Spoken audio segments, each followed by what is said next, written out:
Europe 1. Avec la sortie de la semaine dans un instant. Bonjour Olivier Benkemoun. Bonjour à tous, je vous emmènerai au Lido. Il y a le meilleur orchestre en ville en ce moment et il joue du Michel Legrand. Voilà. A tout de suite. Le livre du jour. Avant cela, Nicolas Quérault. Bonjour Nicolas. Et bonjour Dimitri. On est jeudi, c'est un roman en format poche. Absolument. Et à quatre mains, celle de Christian Niemiec et Ludovic Manchette. À l'ombre de Winnicott, c'est le titre. On est en 1934 dans le Sussex, en Angleterre, à Winnicott Hall précisément. Un manoir, il y a là Archibald, mais vous pouvez l'appeler Archie, et Lucille Montgomery et leur fils George. Il est aveugle, le pauvre, mais c'est un garçon très intelligent. Or, il faut lui trouver quelqu'un pour s'occuper de son éducation, un précepteur, et c'est compliqué à trouver dans le coin. Il faut accepter de s'enfermer au milieu de nulle part. Et voici Viviane Lombard, une préceptrice, une Française.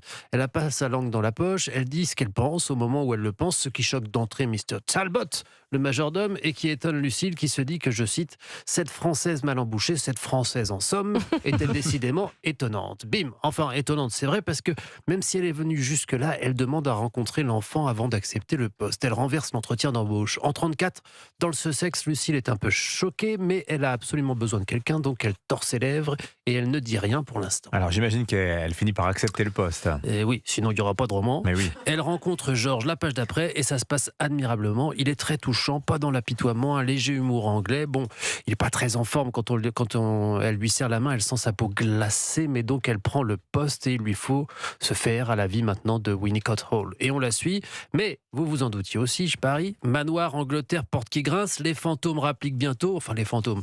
Des phénomènes étranges ont lieu, ça fait froid dans le dos, même si, c'est moins le côté hanté que recherchent les auteurs que la relation spéciale qui s'instaure entre Georges et Viviane. C'est un jeu, en fait, avec ce genre du roman gothique, ça sonne juste, comme ils savent faire, et on y croit. À l'ombre de Winnicott, donc chez Pocket. Merci beaucoup Nicolas Quérault. On part donc au Lido. Olivier Benkemoun, c'est sur les Champs-Élysées pour découvrir sur scène les Demoiselles de Rochefort.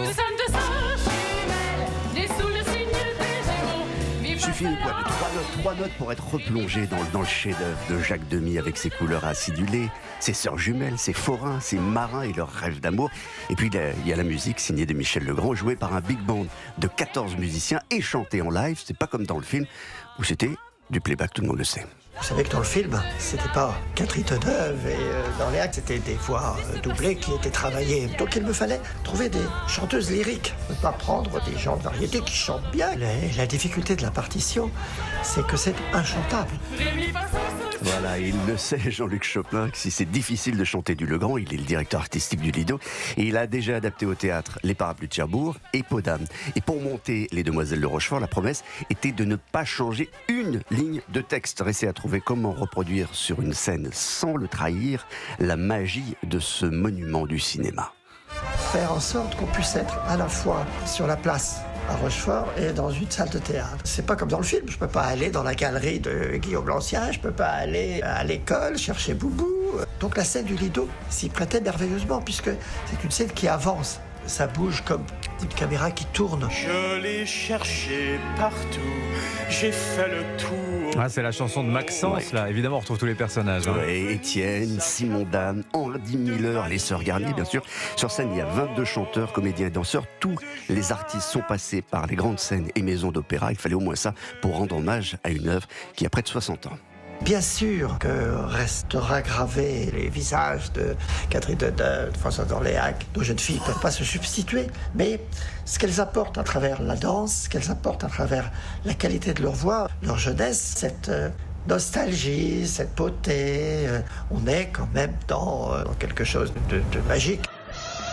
Et il y en a de la magie, je vous assure, dans ce spectacle qui dure 2h30 avec entracte. Ah oui, Avec entracte. belle soirée. Belle soirée.